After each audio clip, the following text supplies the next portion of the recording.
Welcome back to Movie Insights. Today I will show you a drama, mystery, thriller film from 2014 titled Before I Go to Sleep.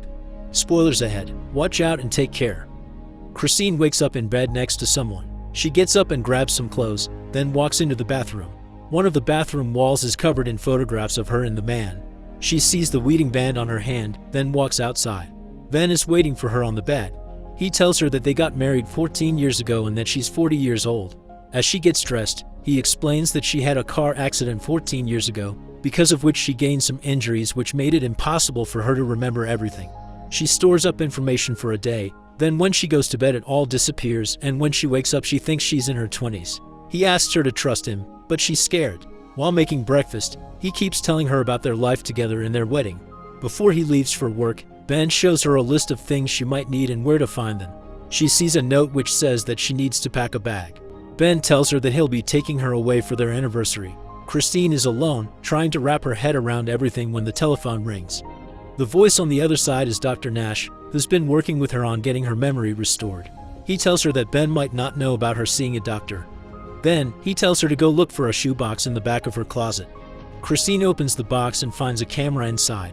Nash tells her to switch it on. A recording of her plays, where she talks about the problem with her memory. 2 weeks earlier, Christine is in a car with Dr. Nash, who admits that their professional relationship is a little bit out of the ordinary, with him picking her up from home and seeing her without her husband's knowledge. Christine is scared and confused. They drive into a parking lot and he tells her how he found her 6 months before.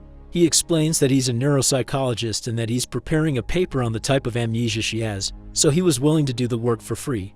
As they start walking to his office, Dr. Nash tells her that even though she didn't remember who he was when he called the next day, she still agreed to work with him.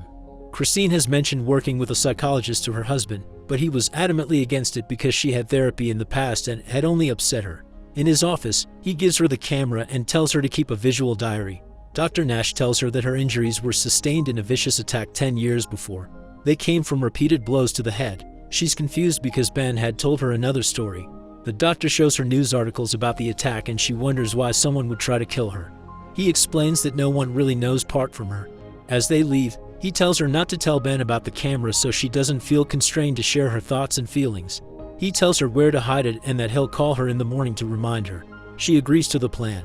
That night, while Ben prepares cocoa for them, Christine goes to the bathroom to record the first entry in her video diary. She explains about her memory, and when she hears Ben coming up, she scrambles to hide the camera and goes to bed, pretending she's already asleep. Christine wakes up the next morning next to Ben. He pretends that he's still asleep. They have the same conversation about her memory, their life and her life. She doesn't understand what she does all day and looks disappointed. Later, she's in the car with the doctor again, watching the video. Christine says that without the recording she would believe everything that Ben tells her, like the car accident. She wonders what else he lies to her about. Dr. Nash says that he can't risk calling her on the house phone. Christine tells him that she doesn't want to be afraid all the time and asks if the treatment he's planning for her will work. Dr. Nash explains that in rare cases, going back to the scene of the attack helps kick off the memory, but his reason behind going there is building trust with her. When they arrive at the industrial complex, they meet with the caretaker. He takes them to the place where he found her and tells them that she was naked, with only a bed sheet around her and that she was covered in blood. She couldn't remember anything even then. Back in the car, she asks Nash what she was doing by the airport. He tells her that there are a lot of hotels in the area and suggests that she might have been having an affair. The medical report indicated recent intercourse. She asks him if she was raped, but the doctor tells her that the report has suggested otherwise. Christine can't believe she could be a cheater. Later, she's in her bathroom saying that she needs to remember what happened, no matter what she has done. She hears the sounds of children playing and goes to check, but there's no one outside. That night, she walks in to take a shower, when Ben joins her and begins kissing her. As they begin making love, she has a memory of someone with a scar on his jaw. They fall asleep together and Christine has a dream about a hotel room and her attack. The next day, tests are being performed on Christine by Dr. Nash. He shows her pictures that she needs to identify. She looks at the pictures and gets upset, so she rings the panic button in the MRI. Later, they talk in a waiting room and he tells her that some of the pictures were random and others were in her file. The photo he shows her had produced a distinct reaction in her brain. Christine doesn't know who the woman in the photo is, even with the name Claire written on it. While having dinner with Ben that night, she asks him about Claire. Ben says that he doesn't know her, then asks why Christine is brightening it up. When she tells him that she had a memory, he gets invested in the amount she remembers. She mentions a few things, mostly from the photo, and he tells her that it wasn't the first time she had remembered Claire. Ben says that they were friends once, but that she moved away and that it doesn't matter anymore. Christine insists that it does matter. Ben brings a box of photos he keeps in his study. They are of her and Claire. She asks why he hides them from her, and Ben explains that he does that to protect her from the fact that her friend couldn't handle her situation. Christine asks him how she could trust him if he hides things from her, but Ben tells her that he can't always handle dealing with everything. Later, she makes a new recording saying that Ben is hiding Claire from her and that she can't trust him. After that, he sees that she has taped the photos of Claire in the bathroom. Dr. Nash calls Christine and explains everything to her all over again. She watches the recording from the previous day, the one saying not to trust Ben. Then she zooms in, seeing that the photos that were there the previous day are gone now. She gets angry and starts looking through Ben's study to find something. She finds a key which takes her to the photos. Flipping through them, she has a memory about Claire and her telling her that she's pregnant. She rushes to check the pictures in the bathroom and the pictures in the albums, but there is no evidence of a child she might have had. Christine checks her stomach and sees her stretch marks, but remembers a conversation with her son. She calls Ben to ask about their child, and he comes home instantly. Christine is upset and wants to know where their child is. Ben embraces her and tells her that their son died. Once inside, he tells her that the child died from meningitis before his 9th birthday. He gets another box that he's hiding from her so that she doesn't stumble upon them by herself, and shows her a photo of their son Adam as a baby. Christine cries, but she doesn't remember him as she goes through the photos. She sees his birth certificate and a note in his handwriting. Ben takes back the photos, and later Christine makes another video in which she says that while the grief might not be new for Ben, it is for her. And it will be new every other day for the rest of her life. Christine has another nightmare about the man with the scar and her attack. She wakes up terrified, then watches her recordings about Adam and cries. Christine begins taking apart the wall of photos in the bathroom. When she talks to Nash again, she asks if he knew about her son, and he tells her that they have spoken about him before. She has begun thinking that maybe it's better if she doesn't learn about everything. Christine asks the doctor if they can just sit there for a while, then asks if she should tell Ben about the therapy. That night, her and Ben talk about Adam again. She asks if she was a good mother before the accident. Ben says that she loved him very much and she has a memory about him for a moment. Christine says that she understands how difficult it must be for Ben to go through all of it over and over, but tells him not to hide her son from her again. He apologizes to her. That night, Christine has another nightmare. She's in a hotel and she can see her son there. She finds a note that has the name Mike on it and then remembers the man with the scar again. Lastly, she remembers parts of the attack. Christine awakens and forgets everything again. Christine is in the car with Dr. Nash going somewhere. When they stop, she tells him the name Mike, saying that he's the man that hurt her. The doctor comforts her and leans in to kiss her when she sees that his name is Mike. She remembers him as striking her in the hotel room, so she runs from the car. He gets a syringe from his trunk and runs after her on the lawn pier, eventually catching up to her. Later, Christine is on her couch when her phone rings. She answers the call from Dr. Nash, and he explains that he gave her a sedative to calm her, not put her to sleep. She remembers. He tells her that she was confused and suffering from fabulation about him, placing all her fears and suspicions on him. Before he hangs up, he says that he had found out something about Ben that he will have to explain to her in person. Ben arrives at the house and they have dinner together. He asks her who she was talking to on the phone when he tried to call her, and she lies, saying she was calling him. The next day, Christine is listening to Dr. Nash explain how vulnerable patients like her can develop feelings for their psychiatrists. What is less common is for the psychiatrist to develop feelings for their patients. He says that's unprofessional. She thinks that he's her only hope and that they're making progress, when he tells her that he will refer her to a colleague. Dr. Nash thinks that treating her further would be unethical, but he thinks that her progress is noticeable because she had remembered to watch the recording even before he had called her that morning. Next, he tells her that he found out that Ben had her transferred from an asylum to a nursing home. The doctor managed to talk to the administrator, who told him that her friend Claire had been trying to get in touch with her. He gives her Claire's number. The administrator also told Nash that Ben had divorced her 4 years prior. Later, Christine calls Claire and leaves her a message saying that she really needs to talk to her. She goes to see Ben at his work. When she asks if they're divorced, he gets angry, but she pushes for the truth. Ben tells her that it's because of the death of their son.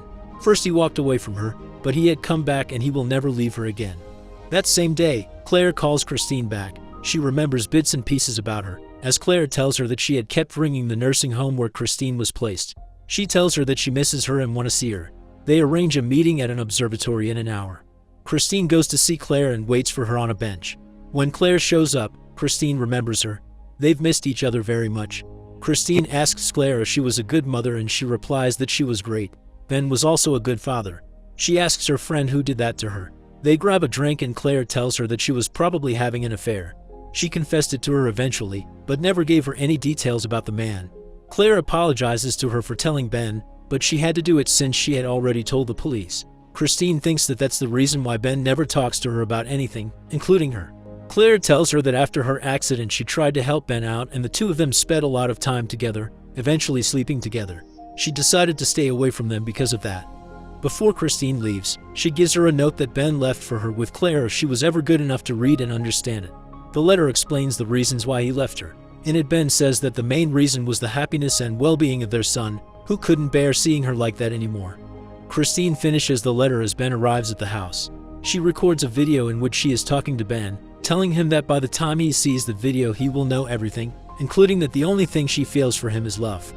Later, Christine shows Ben the video she recorded for him and starts telling him about everything that has been happening in the previous weeks. She tells him about Dr. Nash and he's angry that she kept that from him. When she tells him that she forgives him and that she loves him, he hits her. Christine calls Claire and tells her what has happened with Ben. She says that she'll call him and call Christine right back. In the meantime, she records a video in which she says that he hit her. Claire calls her back and tells her that Ben has been living alone and hasn't seen her in 4 years. She asks her to describe Ben to her. Their descriptions don't match. Claire tells her that Ben has a scar on the side of his face and Christine has a flashback. The Ben she knows comes back and she runs to the bathroom to check the photos if he has a scar. When she doesn't see one, Claire tells her that the man she's living with is not Ben. Suddenly, Christine notices that all of the photographs on the wall are doctored. She begins to remember the attack and begs Claire to help her, but she can't remember her address. Claire tells her to find out as Ben tries to come inside. She has another flashback to the attack, then opens the door. Ben isn't there. Christine walks down the stairs and tries to walk out of the main entrance, only to find it locked. She finds the key to the back door and exits the house, when Ben suddenly grabs her. Christine wakes up the following morning in her bed with Ben. She walks inside the bathroom and sees the photos, then walks out to find him sitting on the bed telling her who he is. When he leaves, the doctor calls her and tells her to find the camera. She only sees the recording where she says that she loves Ben. After that, she notices the bruise on her cheek. The phone rings and it's Ben this time, asking if everything is okay. He has her cell phone which Claire is trying to reach. Ben reminds her to pack for their anniversary. She tells him that she loves him. Later, Nash is trying to phone Christine when he gets called to the main reception. Ben runs into him and introduces himself. Nash asks how Christine is and Ben tells him to stay away from her. That night, Ben and Christine take a drive down to a hotel near the airport. She asks if it's really their anniversary and he tells her that it's not their wedding anniversary, but one of a different kind. Christine doesn't understand why he brought her there. He gives her a glass of champagne and tells her that he wants her to remember her attack. Suddenly, she remembers that he is actually Mike. Christine asks where Ben is and Mike tells her that her husband left her. When he stayed, he took her out of the nursing home with fake documents with the intention to take care of her. But now he's tired of lying and wants her to remember everything. Christine remembers the day of the attack and in threatening her that he'll call her husband, then hitting her. She realizes that he was the one that attacked her. He tells her that he hates himself for what happened and begs her not to leave. Christine is scared because she remembers details about the night when he attacked her. Mike keeps begging her not to leave, but then steps aside to see if she will, and when she does he hits her again. He tells her that they will either leave together or they won't leave at all. Then, he begins to delete all of her recordings from the camera and tells her that she's free. Mike tells her to kiss him and she does it out of fear. He tells her that she has to forget Ben and Adam because they have forgotten her. Christine realizes that Adam isn't dead and he starts beating her up again. She fights back, but he overpowers her and begins to strangle her. Christine stabs him and tries to escape, but he just grabs her again. Eventually she incapacitates him and escapes the room, then activates the fire alarm. Ambulances and the police have circled the hotel. Christine is at the back of an ambulance, recording a new video explaining what happened to her. Later, Dr. Nash walks into her hospital room and wakes her up telling her who he is. He tells her that he is there as her friend and not her doctor. Because she needs someone to take care of her, Claire will pick her up and take her home with her. He asks her if she remembers Claire. Christine says that she does. Nash continues talking to her, saying that Mike will be in prison for a long time for what he did to her. Then, he tells her that he has a visitor for her that might become a breakthrough in her treatment. Nash turns around and Ben, her real ex-husband, is at her door. Dr. Nash lets him inside the room. He approaches her and tells her that he's her Ben, that he never would have stayed away if he knew she was in danger. He sits down and tells her about Adam. Ben says that both of them love her very much. He goes out to get Adam. The boy walks in and approaches his mother. He introduces himself to her and she starts remembering something that she used to say to him when he was little. Christine remembers him finally. They embrace as she says that he's her Adam.